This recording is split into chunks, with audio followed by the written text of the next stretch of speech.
어떤 분이 현관에서 자기 비밀번호를 이렇게 누르는데 문이 안 열리는 거예요. 이상하네. 또 한 번 눌러도 띠디디디디디 누르는데 삐딕 하고 문이 안 열려요.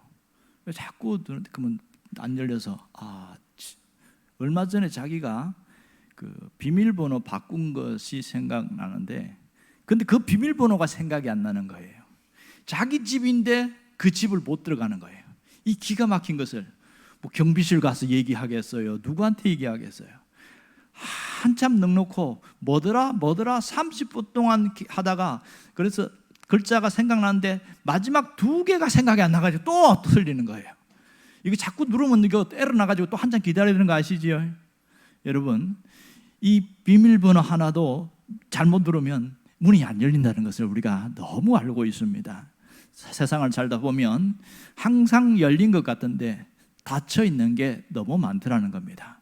뭐든지 세상의 보편적인 원리는 언제나 공식으로 이루어집니다. 이 비밀번호는 자기가 저장한 그 번호를, 패스워드를 칠 때에 그 번호대로 누를 때에 열린다. 이게 공식이잖아요. 세상에는 수학 공식이 있고 물리학 공식이 있고 과학의 공식이 있고 만유인력의 모든 데는 다 공식이 있습니다. 살아가는 모든 데는 비밀번호가 있다는 것이죠.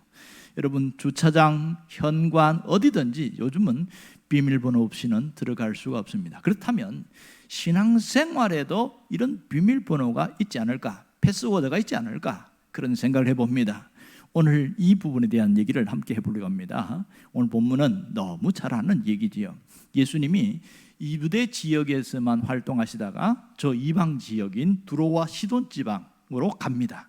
거기에 갔을 때 어떤 여자가 옵니다. 이 여자는 성경에 가나안 여인이라고 이야기하는데 그 원주민을 이야기합니다. 우리가 알는 데서 가나안 여인 하면 철저하게 외면당하고 무시당하는 사람입니다. 이 여인이 자기 문제가 아니고 딸의 문제를 와갖고 막 외치면서 도와달라고, 살려달라고 그렇게 이야기합니다. 그러면서 뭘 얘기하냐면 자기 딸이 흉악하게 귀신이 들렸나이다, 이런 얘기합니다. 오늘 21절에 보면 흉악하게 귀신이 들렸다. 22절에 그 얘기 나오죠. 이 흉악하게라는 이 단어가 참 특이해요. 헬라 단어 보면 카코스라는 단어인데, 흉악하게라는 단어는 이 도덕적으로 아주 좀 좋지 않게, 나쁜 이런 뜻도 있고요. 육체적으로는 굉장히 심각하게 병든, 또 아주 악한, 위험한 이런 뜻을 갖고 있어요. 이 뜻을 종합해 보면 이 가나안 여인의 딸이 보면 도덕적으로 상당히 나쁜 버릇이 있고, 그리고 상당히 병이 깊은데 육체적으로 심각한 병이 들었어요. 그 병이 들었는데 다른 사람들에게 위해를 가하는 그런 위험한 인물이라는 거죠. 이거 보통 일이 아닙니다. 그럼 왜 예수님께서 왔을까요? 굳이 예수님께 안 오고 뭔가 다른 사람을 찾아가도 되지 않을까요? 아마도 이 여인은 예수님께 오기 전에 필요한, 정말 도울 수 있는 사람을 찾을 겁니다. 일단 병이 깊으니까 병원이나 의사를 찾아갔겠지요. 그래도 해결이 안 되잖아요. 그러니까 어떻게 합니까? 사람들이 알려주는 방법대로 이 방법 저 방법 다 해봤습니다. 하지만 안 됐어요. 왜? 이 딸아이의 병은 단순한 병이 아니고 복합적인 질병입니다. 자, 육체적으로 굉장히 쇠약해져 있습니다. 하지만 그 속엔 뭐가 있습니까? 악한 영이 있어서, 다시 말해서 귀신이 그를 붙들고 있어서 좀처럼 이게 해결의 방법이 열리지 않는 거예요. 이 방법 저 방법 아무리 있어도 해결이 되지 않는데, 마침 예수님이 두로와 시돈 지방을 가고 있을 때 그 얘기를 들은 거죠. 그래서 예수님께 와서 자신의 문제를 놓고 내 딸 좀 고쳐주세요, 이렇게 이야기합니다. 보통 예수님은요, 한번 그렇게 이야기하면 그래? 내가 고쳐줄게, 그렇게 되지는데, 이 여인의 경우에는 여러 가지 과정에 이것이 뜸을 들이고 이런 어려움들이 있었음을 우리가 알 수 있습니다. 결과적으로 어떻게 됐지요? 나았어요, 안 나았어요? 나았어요. 이 여인의 딸, 직접 예수님이 그 집에 가서 신방한 게 아니에요. 그 자리에서 얘기만 했는데, 그리고 이 여인이 믿고 갔어요. 갔더니 자기 딸이 깨끗해진 거예요. 얼굴이 환하게 펴졌고 자기를 막 시달리게 했던 그런 악한 영도 싹 빠져나갔어요. 이 기가 막힌 일들이 일어나는 것이 오늘 본문 전체의 이야기입니다. 그러면 어떻게 해서 이 여인이 자신의 심각한 문제, 자신의 딸이 갖고 있는 문제를 해결을 받았을까? 이 문제죠. 그 해결의 열쇠가 무엇일까요? 오늘 본문을 보면 이 여인은 쉽게 문제를 풀 수 없었습니다. 여인이 이 문제를 푸는 데는 많은 장애물이 있었고 방해 세력들이 있었음을 오늘 알 수 있죠. 하지만 이 여인의 소원대로 딸이 고침받았다는 것에 주목해야 합니다. 어떻게 치유를 받은 것일까요? 어떻게 고침받았을까요? 이 여인의 딸의 문제를 해결하는 방식, 공식인 패스워드를 발견했기 때문에 그렇습니다. 패스워드를 발견했어요. 우리가 말하면 비밀번호를 정확하게 찾았다는 거죠. 이 여인이 찾은 비밀번호가 뭔지 아세요? 그것은 희망이라는 단어입니다. 그 희망이라는 비밀번호를 계속 눌렀더니 열렸어요. 그러다가 또 막혀 있어요. 그랬더니 또 희망이라는 비밀번호를 눌렀어요. 그랬더니 또 열렸어요. 이 여인에게 자신의 딸의 문제가 해결되는 과정 속에 일어나는 모든 패스워드는 희망이었습니다. 이것이 여인의 모든 것을 해결했는데 만만치 않은 일들이 있었다고 그랬지요. 이 여인이 이 해결하는 과정 속에서 잘 보십시오. 그를 가로막는 이 방해 세력들이 여럿이 있었어요. 자, 세상의 방법들은 이 여인의 희망을 빼앗아갔습니다. 먼저 이 여인의 딸이 중한 질병에 걸려서 혼자만 있는 게 아니고 위험한 인물처럼 또 손버릇도 안 좋고 이런 여러 가지가 한꺼번에 몰려왔으니까 어떻게 됐을까요? 사람들이 비난했겠죠. 저런 쓰레기 같은 뭐 이런 표현도 쓸 것이고 아주 루저라고 표현하는 건 당연한 거고 이렇게 안 좋은 얘기를 수도 없이 들었을 때 그리고 그날 어머니가 딸을 고치기 위해서 애를 썼을 때 사람들이 뭐라고 그랬어요? 격려하고 위로했을까요? 아닙니다. 이제 그만하세요. 그런다고 낫는 줄 알아요? 나을 것 같으면 벌써 나았지. 이제 포기하세요. 그런 말들이 자신을 절망케 했습니다. 희망을 빼앗아가는 말이었습니다. 그러나 이 여인은 거기서 다시 일어났어요. 다시 희망의 패스워드를 누르기 시작했습니다. 그런데 사람들의 시선이 냉대와 차가움이 심했습니다. 저 딸이 미치더니 어머니도 미쳐가는구나. 이런 데 눈빛과 다 사람들이 피하는 거죠. 외면하는 거죠. 이것을 견딘다는 것은 쉽지 않습니다. 만일 여기서 자신이 희망의 패스워드를 누르지 않았다면 예수님께로 올 수 있었을까요? 불가능한 일이죠. 자, 어렵게 예수님께까지 왔어요. 하지만 또 방해 세력들이 생겼습니다. 그것은 이 제자들의 문제였습니다. 제자들이 자꾸만 예수님, 저 여자가 자꾸 시끄럽게 하는데 좀 내보냅시다 이러면서 이야기하고 여인에게 시끄러워요. 좀 조용히 좀 하세요. 우리가 예수님 말씀도 들어야 되고 좀 집중해야 되는데 당신 때문에 아무것도 못하잖아요. 이 제자들의 말 때문에 상처가 되는 거예요. 상처받으면 주저앉아 버리잖아요. 그런데 이 여인이 다시금 그때도 희망의 패스워드를 눌렀어요. 그런데 더 큰 문제가 뭔지 아세요? 예수님입니다. 예수님, 내 딸을 고쳐주세요. 나를 좀 도와주세요. 살려주세요 하는데도 예수님이 들은 채 하지 않았어요. 들은 채 하지 않았어요.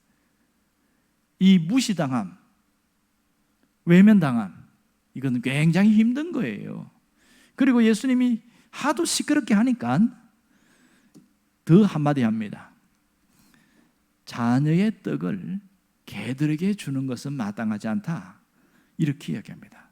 그럼 이 말이 무슨 뜻인지 아세요? 이 여인을 개 취급하는 거죠. 여인이 이방인이니까 유대인의 생각을 그대로 전하는 거죠. 유대인들은 이방인을 개라고 생각했으니까 개 취급을 당하면서 여기서 예수님 이러면 에이 하면서 주저앉을 수도 있잖아요. 그리고 온갖 욕설을 퍼부으면서 돌아갈 수 있잖아요. 그런데 이 여인이 그렇게 하지 않았어요. 이게 놀라운 점입니다. 이 여인이 그럼 어떻게 해서 예수님에게까지 올 수 있었을까요? 이 방법 저 방법 다 사용했을 때에 해결이 되지 않았습니다. 그런데 그에게 예수님에 대한 소식이 들려왔어요. 자기 딸과 똑같은 어려움을 당한 사람의 이야기가, 그 유대 지역에서 있었던 사건의 이야기가 이방 지역까지 미리 흘러 들어온 거죠. 그러면서 살 수 있다는, 예수님을 만나면 살 수 있다는 희망이 생긴 거예요. 그 얘기를 듣고 예수님이 지금 우리 마을에 온다더라. 그럴 때 하던 일을 다 던져버리고 급하게 뛰어나갔습니다. 복음을 들었던 거죠. 하지만 예수님 앞에서, 쉽지 않은 장애물 앞에서 좌절을 할 수밖에 없는데도 그 여인은 결코 좌절하지 않았고 무너지지 않았다는 것이 놀라운 특징입니다. 여러분, 희망은 모든 절망을 뛰어넘는 능력입니다. 희망은 모든 장애물을 뛰어넘게 만듭니다. 결국 이 여인에게 어떤 일이 벌어졌어요? 이 여인에게 주님이 그 여인을 치유하시고 그의 딸을 치유하신 것을 볼 수 있습니다. 그럼 예수님이 왜 이렇게까지 했을까?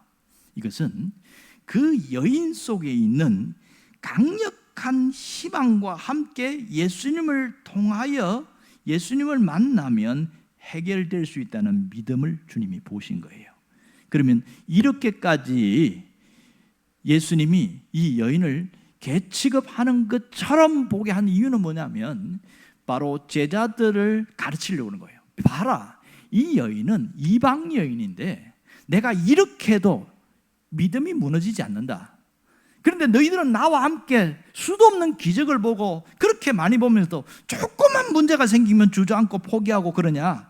정신 차리라. 이것을 교훈하는 거예요. 사실은 제자들에게 교훈하기 위해서 의도적으로 한 말입니다. 이렇게 말해도 이 여인은 포기하지 않는, 희망이 무너지지 않는 것을 주님은 그걸 꿰뚫고 보신 거예요. 의도적으로 한 것인 걸 우리가 알아야 됩니다. 여러분, 다가오는 장애는 희망을 올라가는 계단이라는 사실을 알아야 됩니다. 누가 그랬어요? 여인이 그렇게 했다는 거죠. 희망의 사람은 결코 무너지지 않습니다. 무너지는 듯해도 다시 패스워드를 누르고 들어간단 말이죠. 그래서 결국은 기적을 선물로 받게 되는 놀라운 일들이 오늘 이 성경에서 나타나고 있습니다. 이 성경 말씀을 왜 보여주고 있죠? 그것은 우리에게도 똑같은 얘기를 하고 있는 겁니다. 오래 예수 믿었다고, 신앙생활을 오래 했다고 믿음이 좋은 게 아니에요. 지금 오늘 내가 믿음이 바로 서 있어야 믿음이 좋은 겁니다.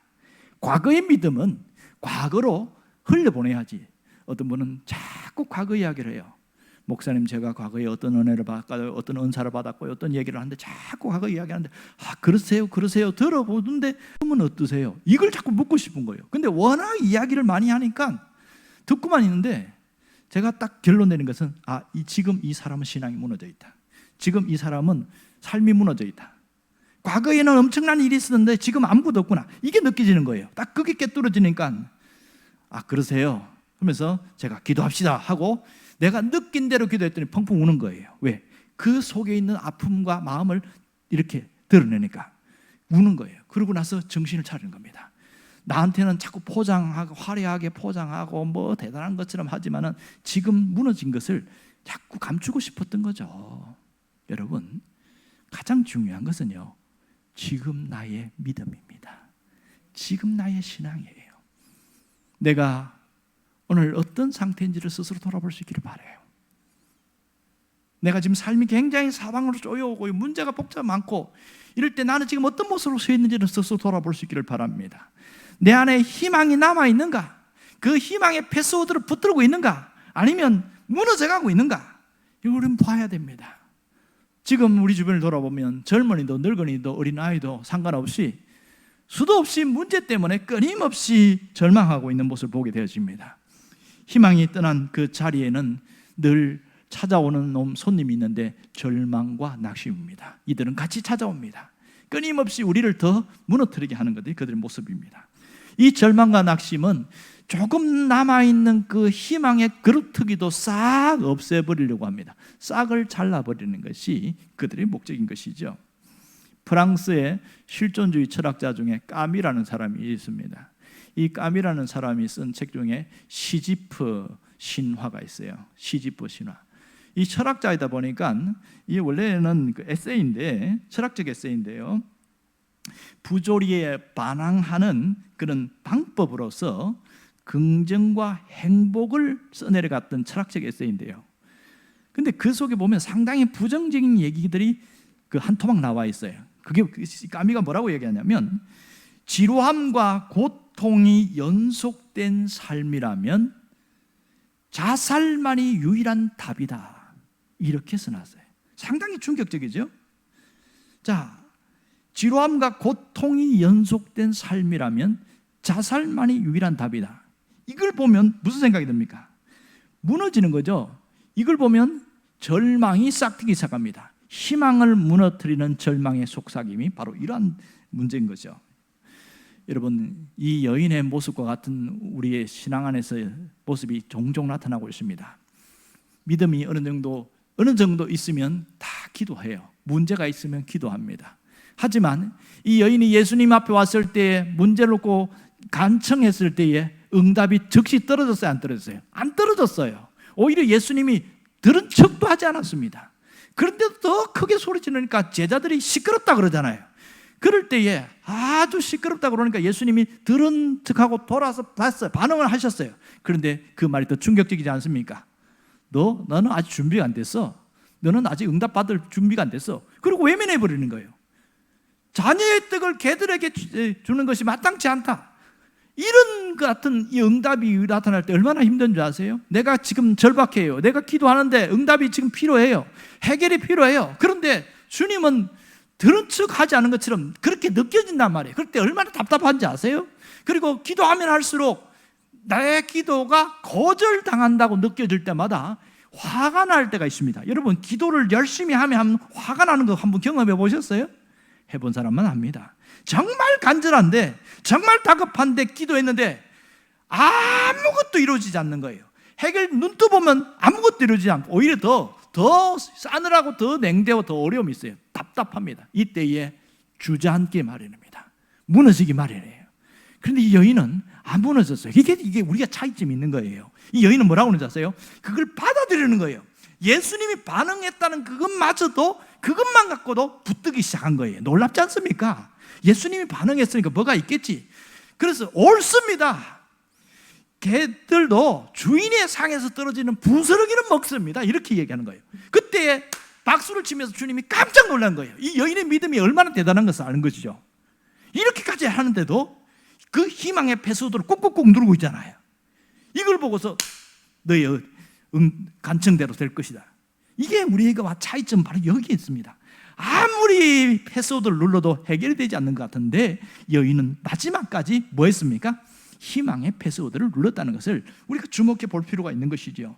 여러분, 우리의 영적인 세계에도 희망이 필요하다는 것을 정말 우리가 갈급하게 느낄 수 있습니다. 영적인 세계에서 희망을 놓치면 가장 먼저 나타나는 현상이 뭔지 아세요? 하나님과 등 돌리기입니다. 하나님과 담 쌓기예요. 내 마음에서 하나님과 담을 쌓아버려요.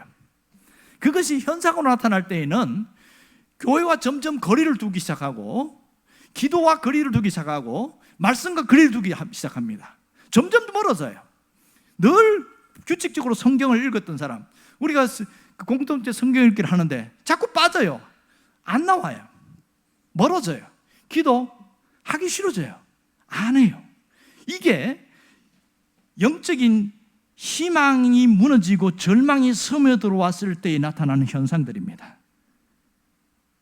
그런데도 그래도 기도해야지 하고 기도하는 사람, 그래도 가야지 하고 예배당에 나오는 사람은 아직까지는 무너지지 않고 아직까지는 견디고 있는 거예요.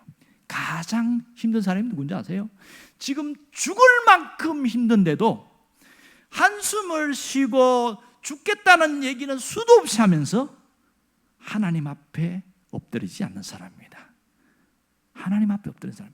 어떤 분은 이 사람을 심각하게 교만한 사람이다 이렇게 표현했어요. 깜짝 놀랐거든요. 책에 보니까 그런 얘기가 나와서요. 죽을 만큼 힘든데 하나님 앞에 엎드리지 않는 것은 그 사람은 심각한 교만한 사람이다, 이렇게 써놨어요. 그렇게 논리를 쭉 보니까 맞네, 긍정할 수밖에 없는 거죠. 겸손하면요 하나님을 찾을 수밖에 없잖아요. 그런데도 왜 안 찾아요? 아직 자기가 할 수 있다고 생각하기 때문에. 교만하니까 기도하지 않는다. 저는 그 말에 오케이, 저는 긍정합니다. 여러분 어떻습니까? 여러분 어떤 삶을 살고 있어요? 오늘 내 삶이 쪼여온다고 이게 문제가 아니에요. 내 삶에 짓누른다고 이게 문제가 아니에요. 문제는 내 안에 희망의 패스워드가 사라져버린 것이죠. 희망의 패스워드가 사라지니까 끊임없이 절망과 낙심이 우리를 싹 사로잡고 있는 겁니다. 오늘 이 말씀 통해서 우리에게 주시는 메시지가 뭔지 아세요? 이 여인의 모습처럼 너도 그렇게 행해라. 그게 오늘 간단한 메시지입니다. 여러분, 우리가 하나님의 말씀으로 다시 일어서면 희망의 불씨가 솟아나기 시작합니다.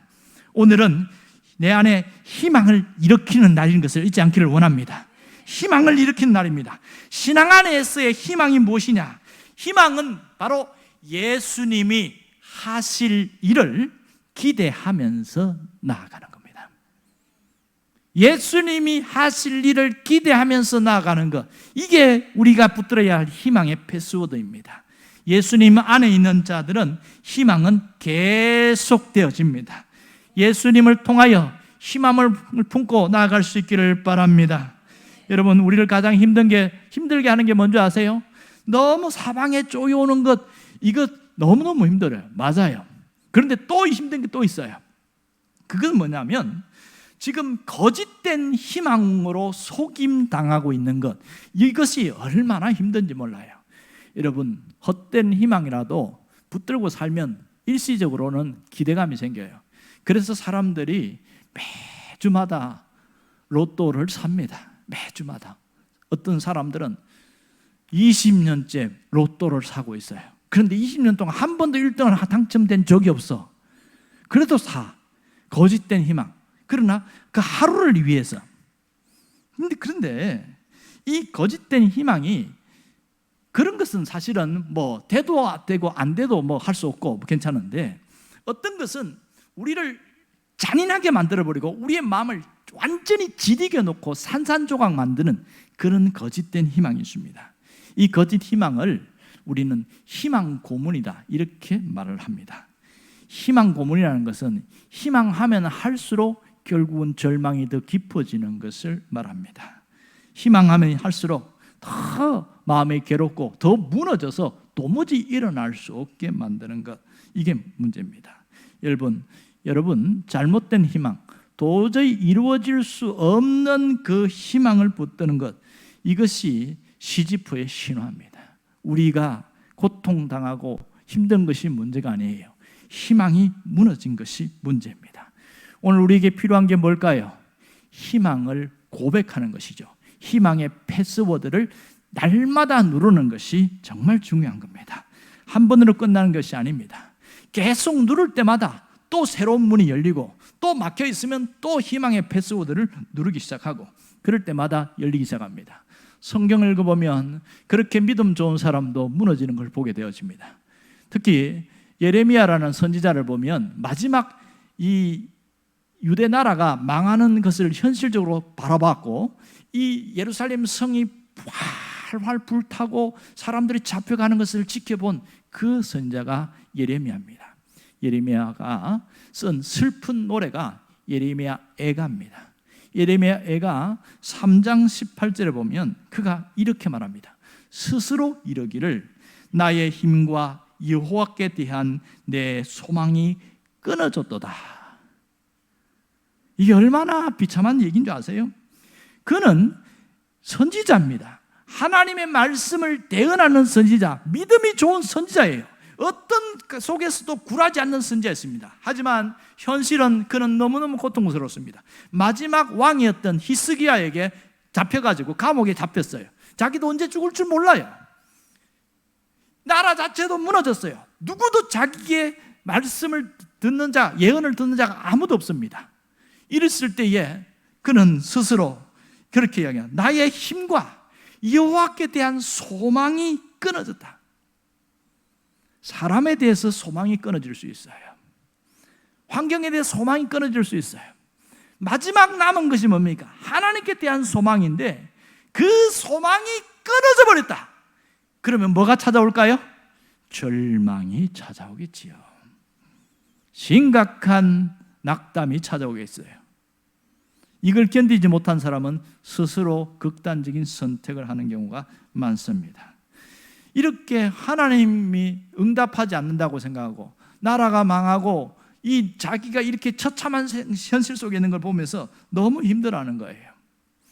여러분, 좀 전에도 얘기했지만 아무리 고통스럽고 아무리 힘들어도 예배당에 나와서 기도하는 사람은요, 아직까지 살 소망이 있는 사람입니다. 우리에게 가장 문제는 뭐냐면 이 희망의 패스워드를 놓쳐버렸을 때에 내 안에 저절로 자연에 주어지는 게 뭐냐면 절망의 패스워드입니다. 절망의 패스워드는 그냥 저절로 주어져요. 생각만 해도 그냥 꾹꾹꾹 눌러요. 그리고 이 절망의 패스워드를 치면 뭐가 우리에게 결과가 툭 튀어나오는지 아세요? 버림받음이라는 결과가 튀어나옵니다. 나에게서 버림받았고 사람에게서 버림받았고 버림받으면 또 하나는 절망의 패스워드를 누르면 튀어나오는 게 배신입니다. 배신. 믿었던 사람에게 배신당하고 믿었던 환경에게 배신당하고 믿었던 자기 자신에게 배신당하고 모든 것으로부터 배신을 당하고 심지어 하나님께 배신당했다. 여기까지 가면 심각해지는 거죠.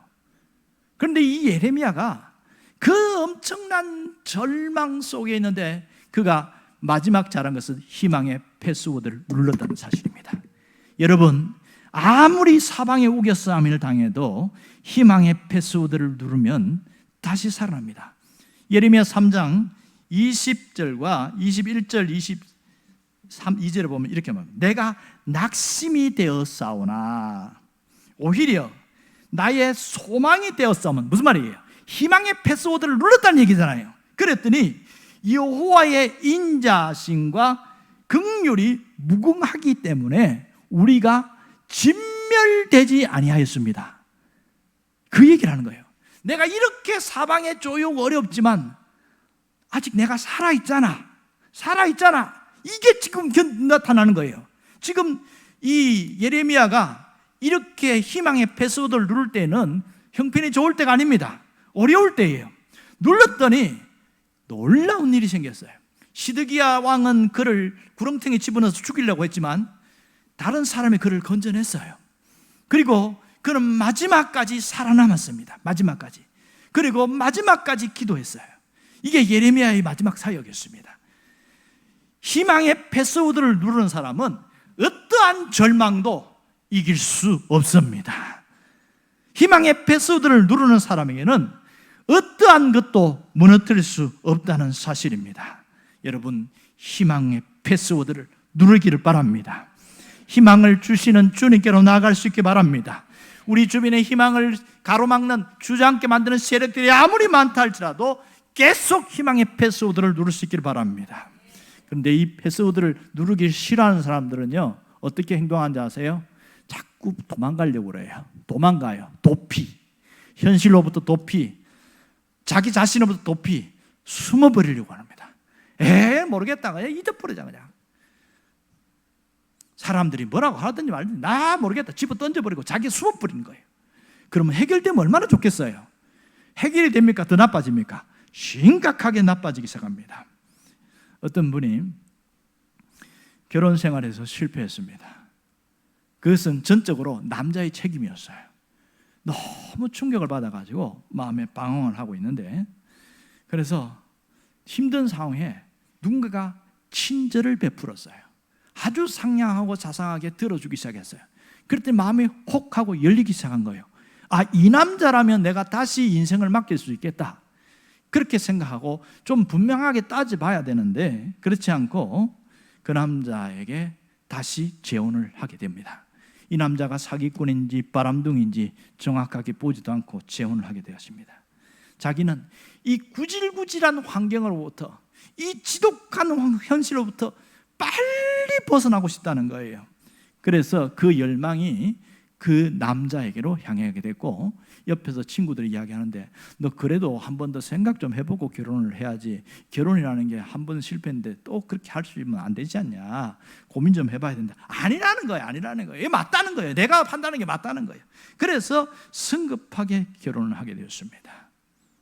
결과가 어떻게 된지 아세요? 남아있는 돈, 이혼하면서 받았던 그 위자료까지 싹 다 뺏겨버렸어요. 사기꾼을 만난 거죠.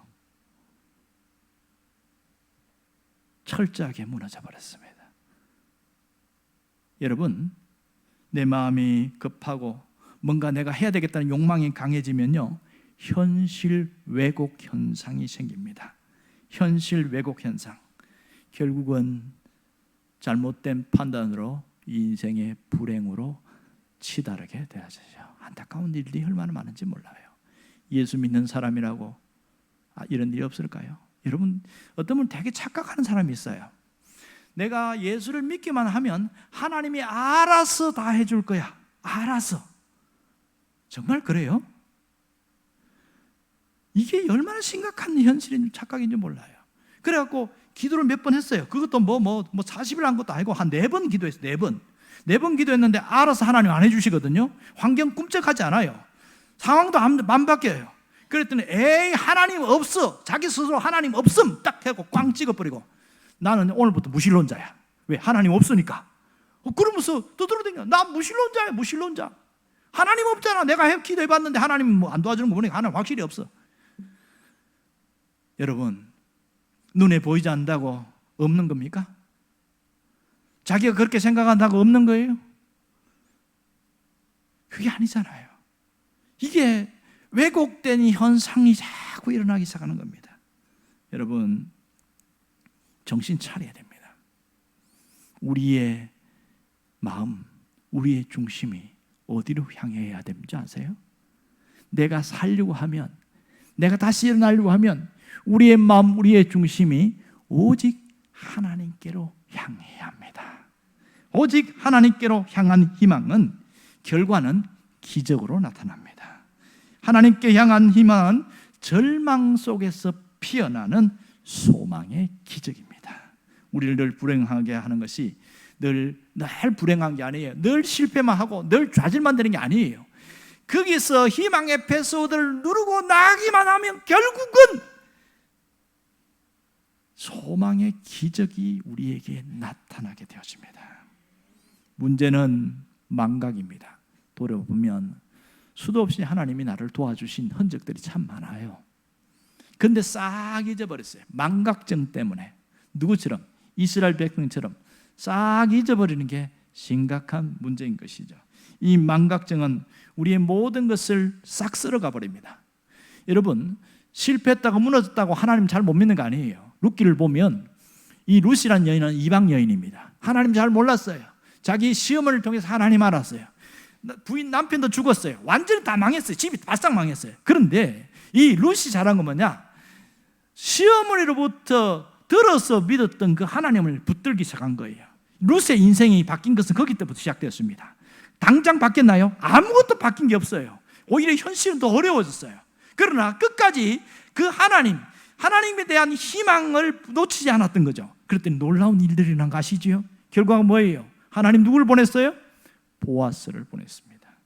그 인생이 완전히 달라졌죠. 다윗의 정조 할머니가 됐습니다.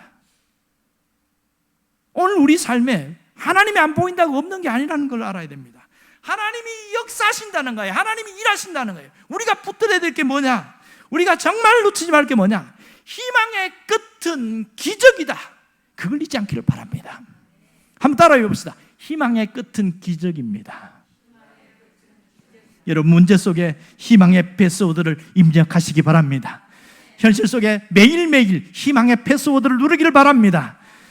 문이 하나 열리고 또 닫혀 있으면 또 희망의 패스워드를 누르세요. 그럴 때에 절망이 떠나가게 되어집니다. 절망이 사라진 자리에 늘 기적이라는 것이 우리에게 기다리고 있다는 것을 잊지 않기를 바랍니다. 여러분이 기적의 사람으로 세워지기를 간절히 바랍니다.